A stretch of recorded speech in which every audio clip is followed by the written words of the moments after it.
En el día de hoy programaremos en Python la solución que tenemos de diferencias finitas para una aleta para una superficie extendida con convección en el extremo.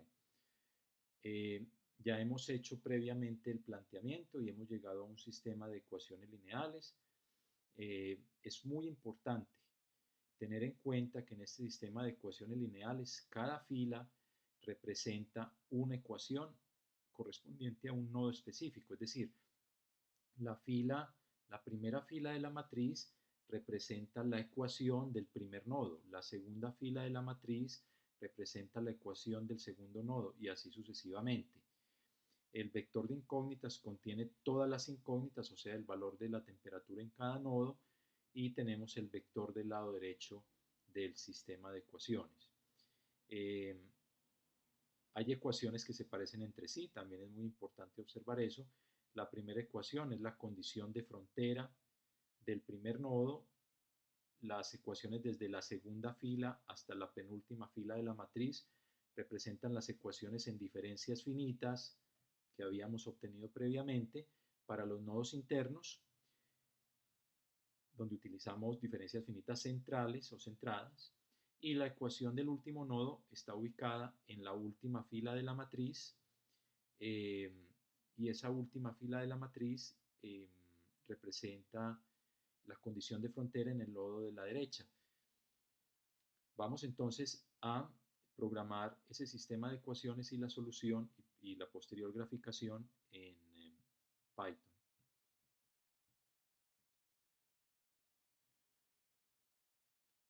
Lo primero que hacemos entonces es importar las librerías que necesitamos del Python.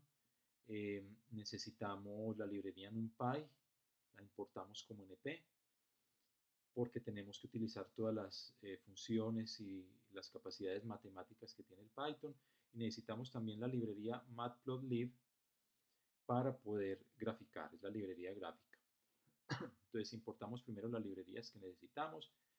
A continuación definimos las constantes del problema.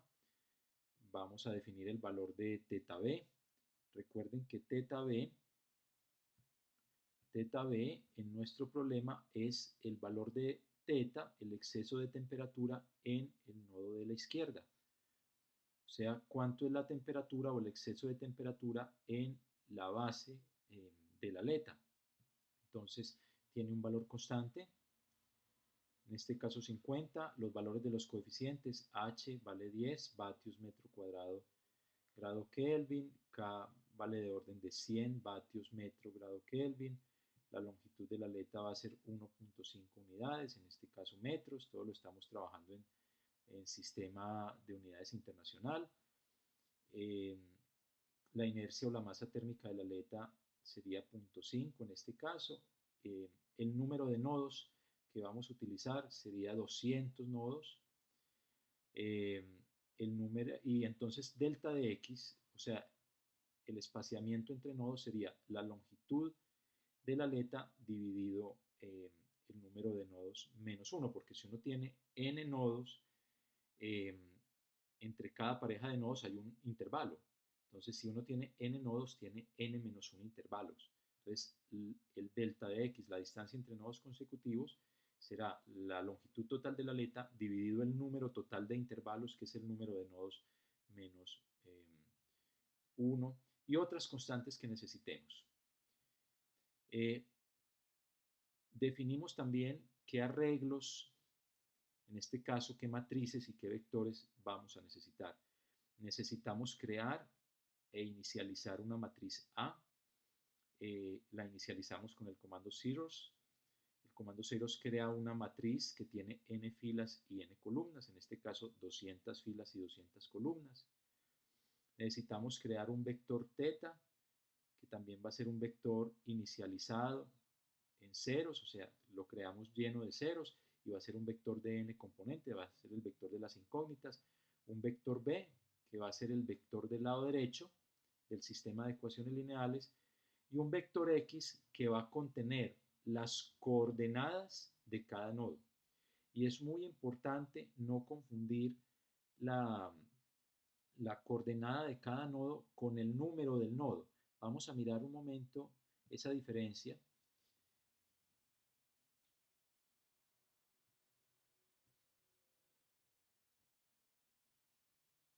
El nodo 0 tiene coordenada x igual a 0.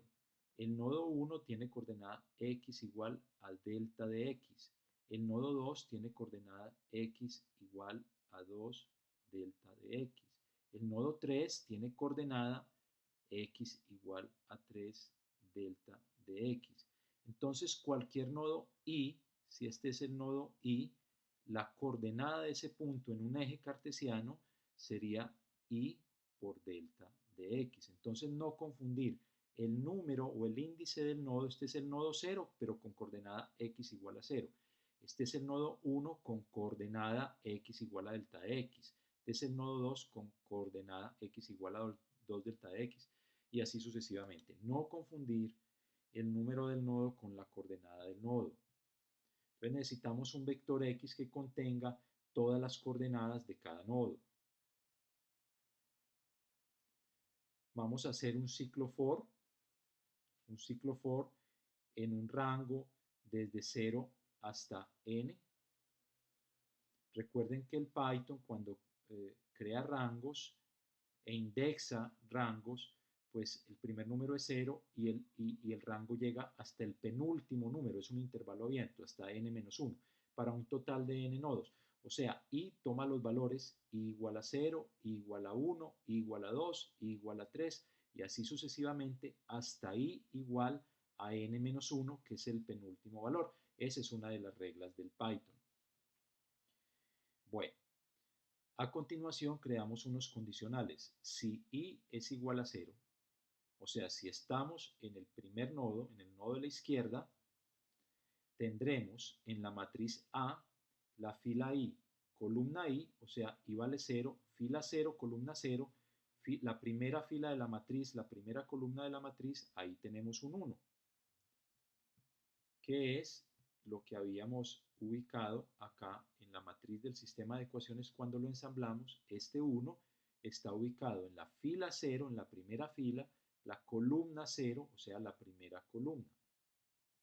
Ahí tenemos un coeficiente 1 y en el lado derecho tendríamos teta b. Vamos a mirar. Tenemos entonces un solo coeficiente que es 1 y en el lado derecho tenemos el valor de teta b y la coordenada de ese punto va a ser 0. El segundo condicional, si i es mayor que 0 y al mismo tiempo i es menor que n-1. Estamos hablando de los nodos internos. Miremos la numeración de los nodos internos. Arrancan en 1 que es mayor que 0, o sea, los nodos cuyos índices sean mayores que 0, o sea, 1, 2, 3, 4 y menores que n-1, o sea, hasta n-2, hasta 8 en este caso. Entonces, este condicional se va a aplicar a todos los nodos internos, desde i mayor que 0 y i menor que n-1, o sea, hasta n-2. En los nodos internos encontramos tres columnas que son diferentes de 0. Volvamos a ver la matriz. Siempre hay que tener en mente la matriz. Para los nodos internos, que son desde la segunda columna hasta desde la segunda fila hasta la penúltima fila, entonces miren que tenemos la ecuación de los nodos internos, que es esta ecuación que hay aquí discretizada, y las columnas que tienen elementos diferentes de 0 son las columnas i más 1, la columna i y la columna i menos 1. Las demás columnas tienen coeficiente 0, como habíamos observado en la matriz. Entonces, eso es lo que vamos a hacer aquí en este condicional. En la misma fila i, la columna i más 1, i menos 1 e i tienen los coeficientes que habíamos ubicado en la matriz. 1 sobre delta de x al cuadrado, 1 sobre delta de x al cuadrado y menos 2 delta de x al cuadrado menos m cuadrado, que corresponden precisamente a los coeficientes que habíamos ubicado ahí en la matriz. Y finalmente, si igual a n-1, estamos hablando del último nodo, tenemos dos columnas que tienen coeficientes diferentes de 0. Hay dos columnas, la penúltima y la última, que tienen coeficientes diferentes de 0. Aquí lo vemos claramente en la ecuación. Esta es la última incógnita, o sea, la última columna de la matriz, coeficiente menos k sobre delta de x menos h. Y penúltima columna de la matriz, menos k, o menos por menos da más, sería k sobre delta de x. Entonces solamente las columnas en el último nodo, las columnas correspondientes a la posición i e i-1 van a tener coeficientes diferentes de 0. Es lo que vemos acá. La columna i-1, coeficiente k sobre delta del x, la columna i, coeficiente menos k sobre delta de x menos h. El vector del lado derecho tiene 0 y la posición de ese nodo es x igual a L. Después de que terminamos este ciclo for, ya tenemos llena la matriz A y el vector del lado derecho. Entonces tenemos que resolver el sistema de ecuaciones. Y eso lo hacemos con un comando del NumPy en la librería de álgebra lineal, linalg del NumPy. El comando solve resuelve sistemas de ecuaciones lineales por factorización LU. Entonces el comando solve le tenemos que entregar la matriz de coeficientes, que se llama A, le tenemos que entregar el vector del lado derecho, que se llama B, y la solución va a quedar guardada en el vector θ. ¿Qué hacemos con esa solución? La podemos graficar. Entonces, para crear una gráfica en Python, utilizamos de la librería que habíamos invocado aquí, matplotlib, que la hemos invocado como PLT, la hemos importado como PLT, entonces creamos una nueva figura, figure 1, eso me crea una nueva ventana donde van a aparecer las figuras, y le decimos el comando plot, que es el que grafica en un eje, en un sistema cartesiano, en un plano cartesiano, grafica en el eje X los valores que hay almacenados en el vector X, o sea, las coordenadas de los nodos. En el eje Y, los valores que hay almacenados en el vector θ, o sea, las incógnitas que ya han sido resueltas después de resolver este sistema de ecuaciones. Porque recuerden que este sistema de ecuaciones, cuando uno lo resuelve, él devuelve la solución en un vector que se llama θ. Y vamos a graficar, vamos a marcar, a identificar cada punto de la gráfica, los vamos a unir con líneas, por eso pongo aquí un guión, y con una estrellita y con B, que significa blue, o sea, color azul. Es decir, los puntos sobre esa gráfica van a estar unidos entre sí por una línea, cada punto va a estar marcado por una estrellita y van a ser puntos de color azul. Y el comando show muestra la figura en pantalla. Si corremos este código, si ejecutamos este código, miren lo que vamos a obtener. Vamos a obtener, le dijimos que teníamos n igual a 200, o sea, aquí hay 200 puntos identificados cada uno con una estrellita. El eje X tiene los valores de las coordenadas y el eje Y tiene los valores de θ. Cumple con las condiciones de frontera. En x igual a 0, θ valía 50. Y en x igual a r tenemos la otra condición de frontera, que es una derivada diferente de 0, h por θ.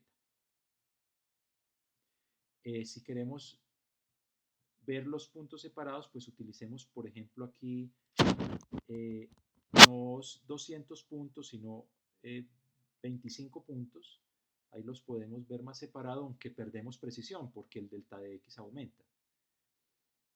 Mire que ahí se ven separaditos los 25 puntos, pero aquí el delta de x, que es la distancia entre puntos consecutivos, pues es mayor. Esto simplemente lo estamos haciendo para que vean que un punto se diferencia de otros. Ahora, podemos hacer simulaciones. Podemos hacer simulaciones. Por ejemplo, ¿qué pasaría si el coeficiente h fuera mayor? Entonces, si le ponemos, por ejemplo, h igual a 50, si le cambiamos el coeficiente h, el perfil de teta también va a cambiar. Mire que el perfil ya se vuelve como una línea recta, muy parecido a una línea recta. Entonces, si cambio el coeficiente de convección en el extremo de la aleta y en toda la aleta, pues me cambia la solución y la temperatura va a ser diferente. De la misma manera, si se lo disminuyo, si le pongo un h muy pequeño, por ejemplo un h igual a 0.5,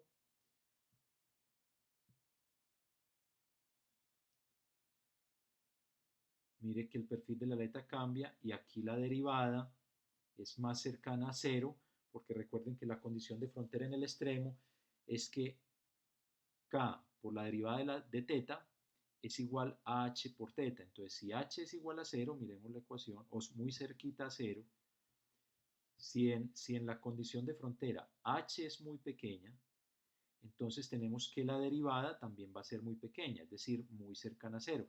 Y es lo que estamos observando precisamente aquí en el Python, en la solución. Estamos observando que la derivada llega a ser eh, casi cero, porque le cambiamos el coeficiente h. De igual manera, si cambiamos la m, que aparece en la ecuación diferencial, si se la aumentamos, por ejemplo, si m vale el doble, si m vale 1, podemos ver pues un cambio ligero porque le hicimos una variación pequeña, pero si se lo aumentamos aún más, si m vale por ejemplo 10,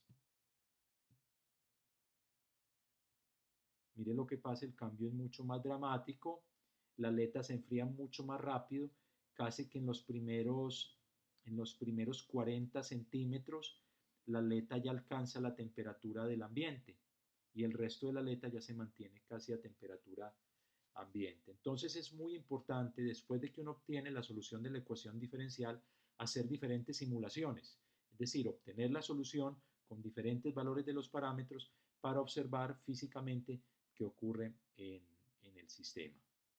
Muchas gracias por su atención.